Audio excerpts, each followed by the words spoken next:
નમસ્કાર વિદ્યાર્થી મિત્રો, ધોરણ 11 સાયન્સના નવા વિડીયો લેક્ચરમાં આપ સર્વશ્રીઓનું હાર્દિક સ્વાગત છે.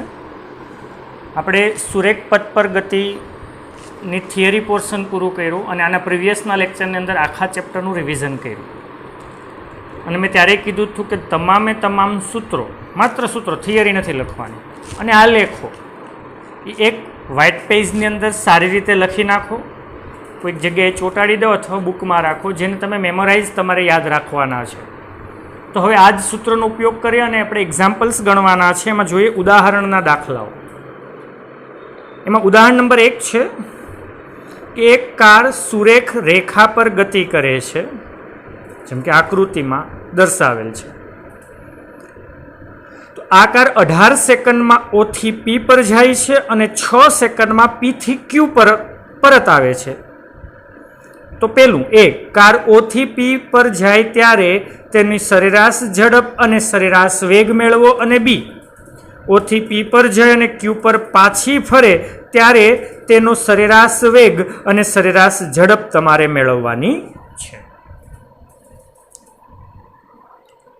તો ઉદાહરણ નંબર 1 જોઈએ.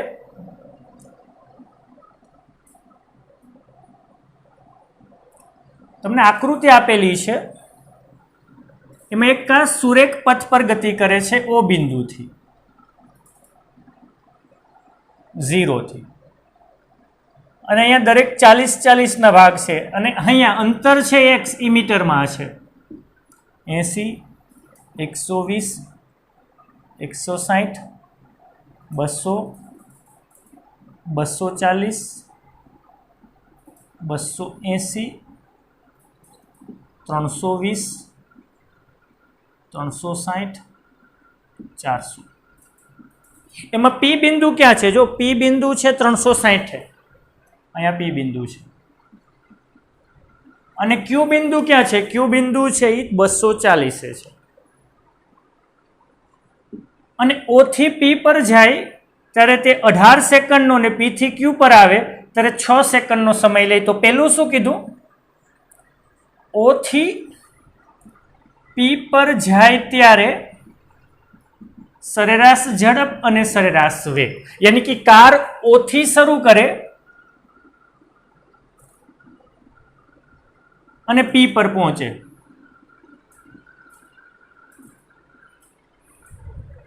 તો એની સરેરાશ ઝડપ કેટલી? તો તમને ખબર હોવી જોઈએ સરેરાશ ઝડપનું સૂત્ર. મેં કીધું તો બધા સૂત્ર મોસ્ટ ઇમ્પોર્ટન્ટ છે, યાદ રાખવાના જ છે. તો કે સરેરાશ ઝડપ એટલે શું? તો કે જ્યારે ઝડપ આવે, ઝડપ એટલે માઇન્ડમાં આવે પથ લંબાઈના છેદમાં સમય, યાની કે સરેરાશ ઝડપ એટલે કાપેલું કુલ અંતર, અથવા એનું પથ લંબાઈ કહું તોય ચાલે, ના છેદમાં લાગતો કુલ સમય. તો સરેરાશ ઝડપ તો કાપેલું કુલ અંતર O થી P પર જાય તો અંતર કેટલું કાપે? 360 મીટર, અને અંતર મીટરમાં છે. છેદમાં લાગતો સમય તો O થી P પર જાય ત્યારે સમય કેટલો લે? 18 સેકન્ડ. તો 360 ભાગ્યા 18, 18 દુ 36, યાની 20 મીટર પ્રતિ સેકન્ડ. તો સરેરાશ ઝડપ મળી. હવે શું મેળવવાનું છે? સરેરાશ વેગ. તો કે સરેરાશ વેગનું સૂત્ર શું થાય? યાદ રાખવાનું હતું, મોસ્ટ ઇમ્પોર્ટન્ટ, સ્થાનાંતરના છેદમાં સમય, યાની કે delta X upon delta T. જ્યારે સરેરાશ વેગ આવે ત્યારે delta X upon delta T સ્થાનાંતરના છેદમાં સમય યાદ રાખો. તો ડેલ્ટા એક્સ એટલે અંતિમ સ્થાન માઇનસ પ્રારંભિક સ્થાન અપોન T2 માઇનસ T1 થાય. તો O થી P પર જાય તો અંતિમ કેટલું? 360 માઇનસ પ્રારંભિક O થી શરૂ કરે એટલે 0, છેદમાં અહીંથી અહીંયા પહોંચવા લાગ્યા કેટલો સમય? 18 માઇનસ 0. તો 360 ભાગ્યા 18 જ થયા, 18 દુ 36, એની સરેરાશ વેગ પણ 20 મીટર પ્રતિ સેકન્ડ છે. અને અહીંયા યાદ રાખશું કે જો કોઈ કાર કે કણ કે કોઈ પણ પદાર્થ સુરેખ દિશામાં, એક જ દિશામાં ગતિ કરતો હોય ત્યારે એની સરેરાશ ઝડપ અને સરેરાશ વેગ હંમેશા સમાન હોય. પરંતુ બી કિસ્સામાં શું કીધું? O થી P પર જાય અને પછી Q પર પરત આવે. એની પહેલા કાર O થી P ગઈ અને પછી પાછી ક્યાં આવી? P થી Q આવી. તો સરેરાશ ઝડપ એટલે શું? તો પથ લંબાઈના છેદમાં સમયગાળો અથવા કાપેલું કુલ અંતર છેદમાં લાગતો કુલ સમય થયો. તો O થી P પર ગયું ત્યારે કાપેલું અંતર D1 કેટલું? 360 મીટર વત્તા P થી Q આવ્યું તો P થી Q સુધી કેટલું અંતર કાપે? તો કે આ 40, 40, 80 ને 40, 120 મીટર. છેદમાં સમય તો કે O થી P પર જવા 18 સેકન્ડ અને P થી Q જવા 6 સેકન્ડ. તો 0, 6 ને 2 8, 3 ને 1 4, 18 ને 6 કેટલા? 24. 24 દુ કેટલા? 48. यानी સરેરાશ ઝડપ 20 મીટર પ્રતિ સેકન્ડ જ છે. તો શું સરેરાશ વેગ એટલું જ હશે? તો જોઈએ સરેરાશ વેગ તો સ્થાનાંતરના છેદમાં સમયગાળો delta x upon delta t એટલે x2 minus x1 upon t2 minus t1. x2 એટલે આના માટે તો તમારે કહેવાનું O થી P, P થી Q આવ્યું, પરંતુ અહીંયા x2 એટલે અંતિમ સ્થાન જ લેવાનું. એટલે P પર ગયું પરંતુ આપણે તો અંતિમ સ્થાન તો 240 માઇનસ પ્રારંભિક 0 છેદમાં હા અહીંયા તો કુલ સમય લેવાનો તો કે અહીંથી અહીંયા સુધી ગયું 18, 18 ને 6 કેટલા? 24. તો T2 કેટલા? 24 માઇનસ 0, 24 10 240. એની સરેરાશ વેગ કેટલો આવ્યો? 10 મીટર પ્રતિ સેકન્ડ. યાની કે ત્યારે મેં એક વખત કીધું હતું મોસ્ટ ઇમ્પોર્ટન્ટ કે જો સરેરાશ ઝડપ અને સરેરાશ વેગ વચ્ચેનો સંબંધ લખીએ તો હંમેશા સરેરાશ ઝડપ ક્યાંક તો સરેરાશ વેગ કરતા વધારે હશે અથવા બરાબર હશે. બરાબર ક્યારે? જો એક જ દિશામાં ગતિ થતી હોય તો જ. નોટ ડાઉન કરી નાખજો.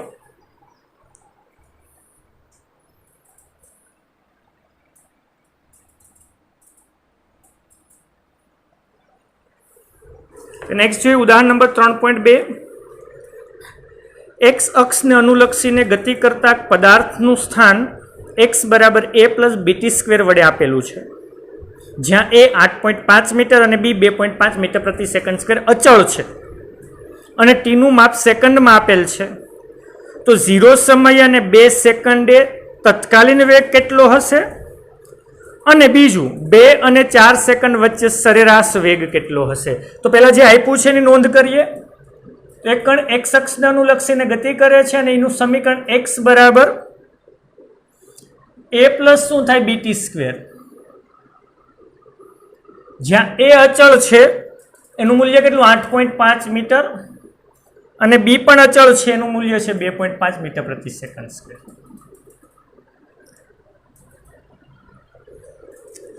અહીં x મીટરમાં છે અને t સેકન્ડમાં છે.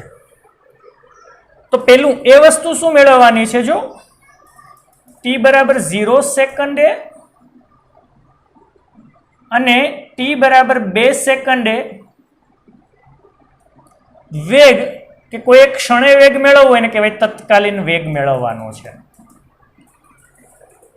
તો તમને ખબર છે કે તત્કાલીન વેગનું સૂત્ર શું થાય? તત્કાલીન વેગ v is equal to dx upon dt, यानी x નું અંતરનું સમયની સાપેક્ષે વિકલન એ તત્કાલીન વેગ આપે.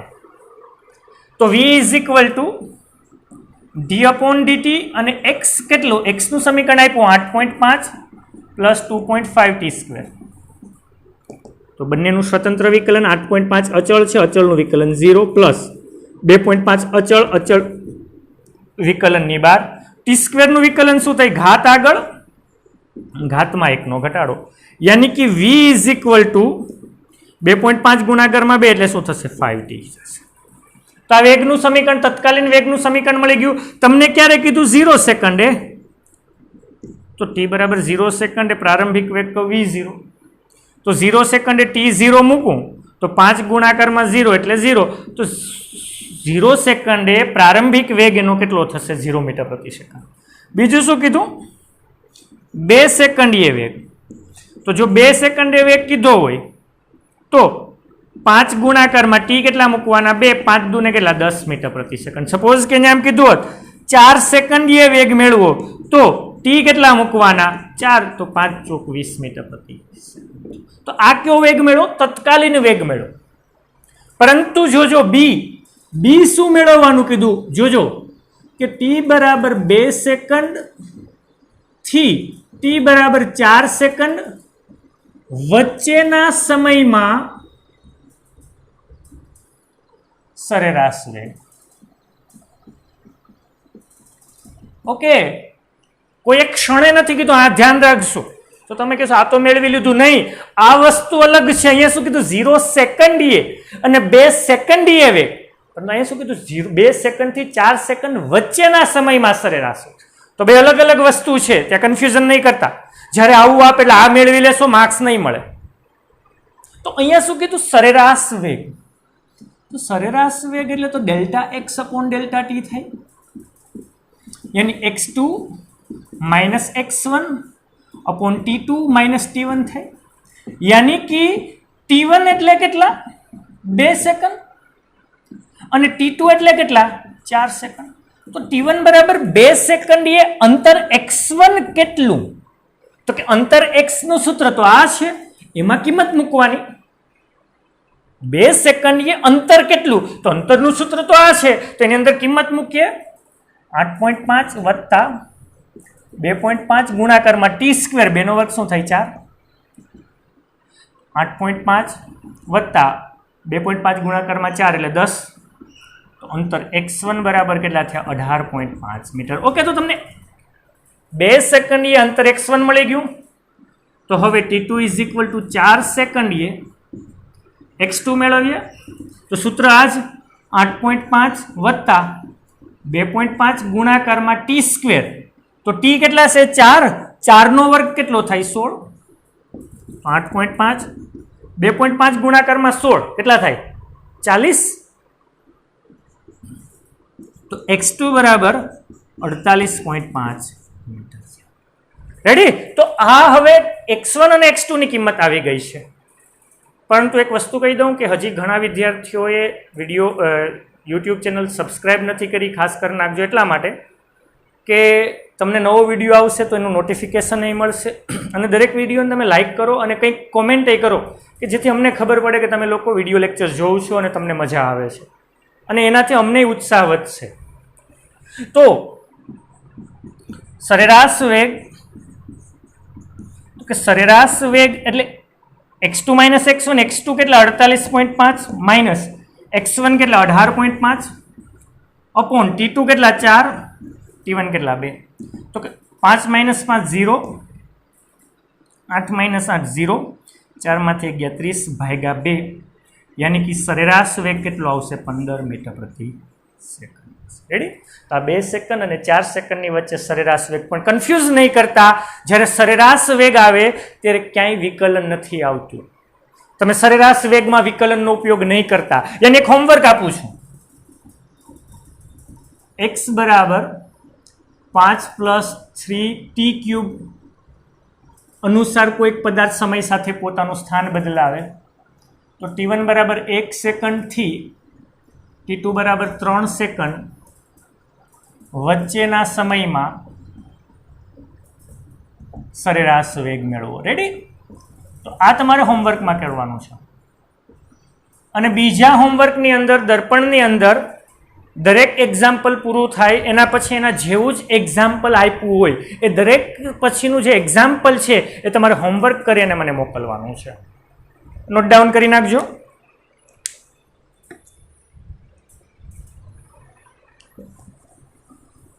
નંબર 3 છે કે કલનશાસ્ત્રની રીતનો ઉપયોગ કરી અને નિયમિત પ્રવેગી કે અચળ પ્રવેગી ગતિના સમીકરણો મેળવો. તો તમે કહેશો અચળ પ્રવેગી ગતિના સમીકરણો તો આપણે ખબર છે, આ ખબર છે. એક તો v બરાબર v0 + at, બીજું v² - v0² બરાબર 2ax, અને ત્રીજું x બરાબર v0t + 1/2 at².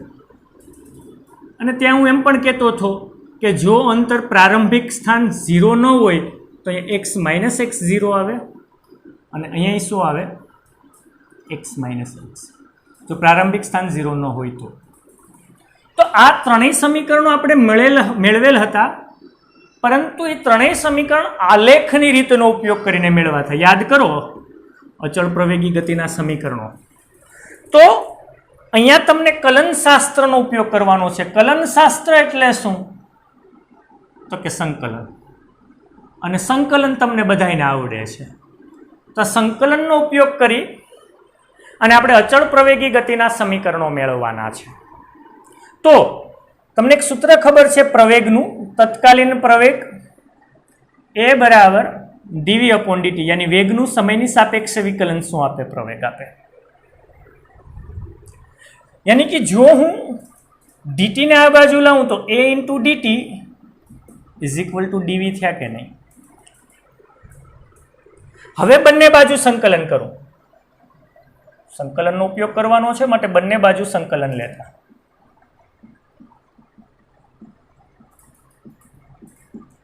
तो संकलन नी अंदर a इंटू dt बराबर संकलन नी अंदर dv, परंतु समय प्रारंभिक 0 थी लई अने t सुधी समय। तो प्रारंभ नी अंदर वेग केटलो होय? v0, अने t समय वेग केटलो होय? v, यानी v0 थी v सुधीनुं संकलन। तो अहींया नियमित प्रवेगी गति छे, अचल प्रवेगी गति छे। मैं कीधुं नियमित प्रवेगी गतिना समीकरणो मेळववाना छे, अचल प्रवेगी गतिना समीकरणो मेळववाना छे। तो प्रवेग ए तो अचल छे, तो अचल संकलननी क्यां आवे? बार। पछी शुं वध्युं? एक। एकनुं टीनी सापेक्ष संकलन, संकलनना नियमो बधाने याद छे के अचल एक होय तो एनुं टीनी सापेक्ष संकलन टी पोते थाय। क्यांथी क्यां? 0 थी टी सुधी। कहीं नहीं। एक एकनु वी नी सापेक्ष संकलन शू थाय? वी पोते। क्यांथी क्यां? v0 थी v, यानी ए अंतिम t माइनस प्रारंभिक 0, अंतिम v माइनस प्रारंभिक v0, यानी at is equal to v minus v0, जेने हूँ v माइनस v0 बराबर at लखी सकूँ। यानी आ अचल प्रवेगी गतिनुं पहेलुं समीकरण आव्युं। रेडी? तो अचल प्रवेगी गतिनुं समीकरण कलनशास्त्र संकलननो उपयोग करीने आपणे मेळव्युं। हवे बीजुं जोईए के वेग के तत्कालीन वेग એટલે dx अपॉन dt थया। हूँ dt ने आ बाजू आवा दઉં तो v dt is equal to dx थया। हवे संकलननो उपयोग करूं, बंने बाजू संकलन लेता।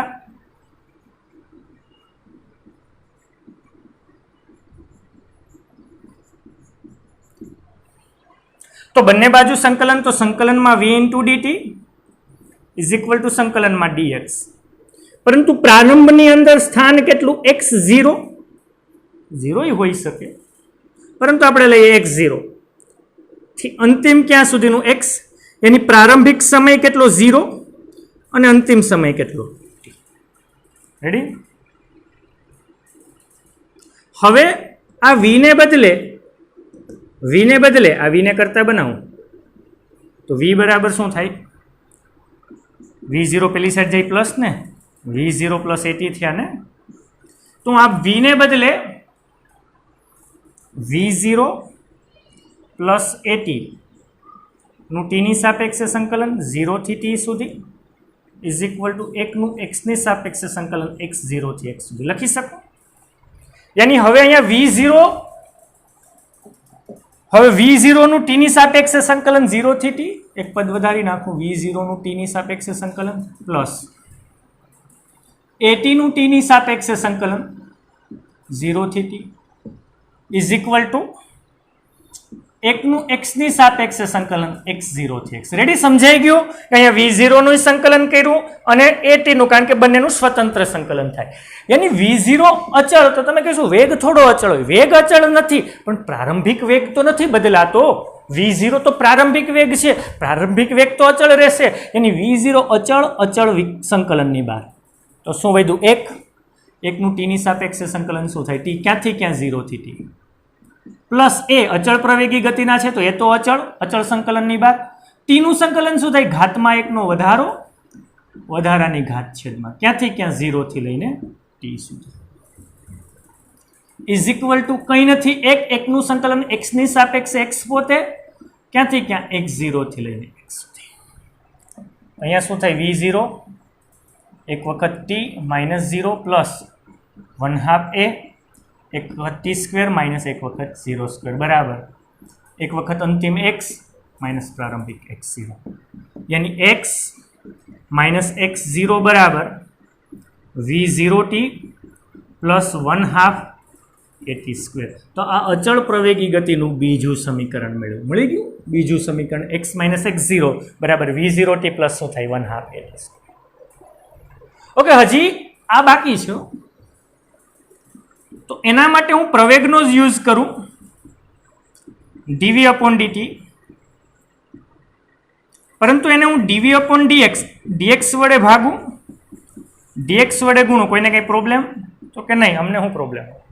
કારણ કે dx વડે ભાગ્યા dx વડે ગુણ્યા એ તો ઉડી જવાના છે, એટલે રહેવાના તો dv upon dt છે। તો dx upon dt ને વેગ v કહેવાય ને, યાની આને હું a to v dv upon dx લખી શકું, dx ને આ બાજુ આવવા દો, a into dx is equal to v into dv ગયા। હવે સંકલનનો ઉપયોગ કરું, બંને બાજુ સંકલન લેતા, તો સંકલનની અંદર શું થાય a into dx plus is equal to સંકલનમાં શું થાય v into dv।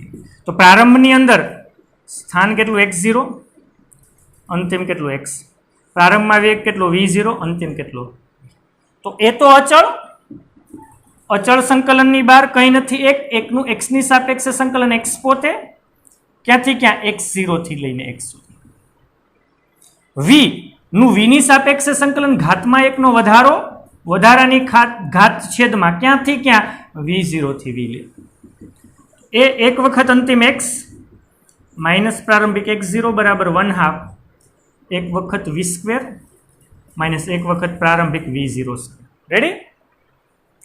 અને કરતા બનાવું v square minus v0 square, 2 ને ઓલી સાઈડ જવા દો, 2a x માઇનસ, હા x0 0 હોય તો v square minus v0 square બરાબર શું થાય 2ax। તો આ અચળ પ્રવેગી ગતિનું ત્રીજું સમીકરણ, યાની કે અચળ પ્રવેગી ગતિના ત્રણેય સમીકરણો મોસ્ટ ઇમ્પોર્ટન્ટ છે, યાદ રાખવાના છે। હા, પછી આલેખની રીતે એવું હોય કે સંકલનની, એને આપણે કંઈ લેવા દેવા નથી, સૂત્ર યાદ હોવા જોઈએ। નીટમાં સાબિત કરવાનું, જેડબલઈમાં સાબિત કરવાનું તમને ક્યાંય પૂછાવાનું નથી, નોટ ડાઉન કરી નાખજો।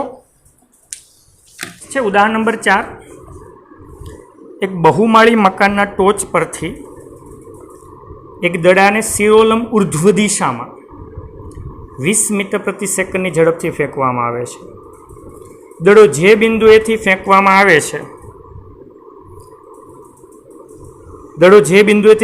આવે છે તેની જમીનથી ઊંચાઈ 25 મીટર છે।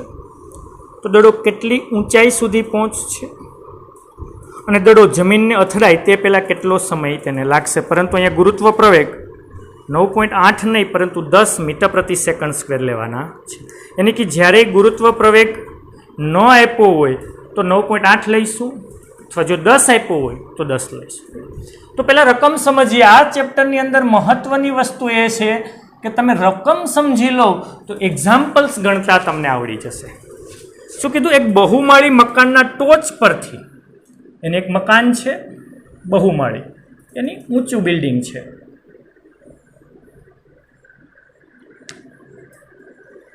આ બહુમાળી મકાન કે જેની ઊંચાઈ, એને હું કેપિટલ H કહું, 25 મીટર ઊંચાઈ છે બહુમાળી મકાનની। આ બહુમાળી મકાનની ટોચ ઉપર, યાની અહીંયા તમે ઊભા છો અને અહીંથી તમે દડાને ઉર્ધ્વ દિશામાં ફેંકો છો, ઉપર તરફ ફેંકો છો, પરંતુ હા એનો પ્રારંભિક વેગ 20 મીટર પ્રતિ સેકન્ડ છે, એની 20 મીટર પ્રતિ સેકન્ડથી તમે દડાને ઉપર તરફ ફેંકો છો તો અમુક મહત્તમ ઊંચાઈ સુધી જશે, ધારો કે એને કહું સ્મોલ h, અને પછી તે ક્યાં આવશે? નીચે આવશે। તો તમારે પહેલું વસ્તુ એ મેળવવાનું છે કે દડો કેટલી ઊંચાઈ સુધી પહોંચે, આ ઊંચાઈ તમારે મેળવવાની છે। તો એ સ્મોલ h મેળવશું અને એની ઉપરથી કુલ ઊંચાઈ પણ આપણે ખબર પડી જશે, અને દડો જમીનને અથડાય તે પહેલાં કેટલો સમય લાગશે તે પણ મેળવવાનું છે। યાની દડો અહીંથી ફેંકો તે નીચે આવ્યો ત્યાં સુધીમાં કેટલો સમય લે એ પણ તમારે મેળવવાનું, અને અહીંયા ગુરુત્વ પ્રવેગ 10 મીટર પ્રતિ સેકન્ડ સ્ક્વેર લેવાનું છે। તો કે દડાની કેટલી ઊંચાઈએ પહોંચે એ પહેલા મેળવીએ. એ તો કે અહીંથી ઉર્ધ્વ દિશામાં ફેંકું તો આ અંતર સુધી પહોંચે, અને એ મેં તમને કીધું હતું કે જો v0 વેગથી દડાને ઉર્ધ્વ દિશામાં ફેંકીએ તો તે મહત્તમ ઊંચાઈ v0 સ્ક્વેર અપોન 2g જેટલી પહોંચે. યાદ છે કે નહીં? આ સ્ટોપિંગ ડિસ્ટન્સ જેવું જ થાય કે પ્રારંભિક વેગ અથવા બ્રેક મારે અને અંતર જેટલું કાપે રોકાય ત્યાં સુધીમાં સ્ટોપિંગ ડિસ્ટન્સ. એ જ વસ્તુ અહીંયા કે તમે ઉપર તરફ ફેંકો પ્રારંભિક વેગથી, પરંતુ ગુરુત્વ પ્રવેગ તો નીચે આવે તો એ મહત્તમ ઊંચાઈ સુધી પહોંચે. તો એ ઊંચાઈ મહત્તમ ઊંચાઈનું સૂત્ર v0 સ્ક્વેર અપોન 2g થાય. h બરાબર v0 સ્ક્વેર પ્રારંભિક વેગ એટલે 20નો વર્ગ છેદમાં 2, ગુરુત્વ પ્રવેગ 10, 20નો વર્ગ કેટલો 400 છેદમાં કેટલા 20, 0 0 ગયા 20 દુ 40, યાની કે જમીનની ટોચ પરથી આની ઊંચાઈ છે એ 20 મીટર મળી. કેટલી મળી? 20 મીટર મળી. બી શું પહોંચ્યું કીધું? જમીન પર અથડાય દડો, જમીન પર અથડાય તે માટે લાગતો સમય. જો આ ઇન્ટરેસ્ટિંગ છે તો તમારે ત્યાં બે સમય લેવો પડશે. તો એક તો દડો મહત્તમ ઊંચાઈ પહોંચ્યો એના માટે લાગતો સમય t1, અને પછી મહત્તમ ઊંચાઈથી જમીન પર પહોંચ્યો એના માટે લાગતો સમય t2. યાની કે એનો કુલ સમય t એ t1 પ્લસ t2 હશે. પરંતુ પહેલાં t1 મેળવીએ. તો કે t1 શું? કે જ્યારે દડાને v0 વેગથી ફેંકો તો એ મહત્તમ ઊંચાઈએ પહોંચવા લાગતો સમય. તો t1 શું છે? મહત્તમ ઊંચાઈએ પહોંચવા લાગતો સમય. અને હા, એ મેં ત્યારે કીધું હતું કે મહત્તમ ઊંચાઈએ પહોંચવા લાગતો સમય એ v0 અપોન g જેટલું હોય. યાદ છે કે નહીં? યાની કે સ્ટોપિંગ ટાઈમ જેવું જ હોય. યાની જો પદાર્થને ઉર્ધ્વ દિશામાં v0 વેગથી ફેંકો તેની મહત્તમ ઊંચાઈ v0 સ્ક્વેર અપોન 2g, અને એના માટે લાગતો સમય v0 અપોન g. યાની કે t1 ઇઝ ઇક્વલ ટુ, તો તમને મળી ગયા v0 અપોન g. v0 કેટલા 20, g કેટલા 10, યાની સમય કેટલો 2 સેકન્ડ. તો t1 મળી ગયો. હવે t2 ઇન્ટરેસ્ટિંગ.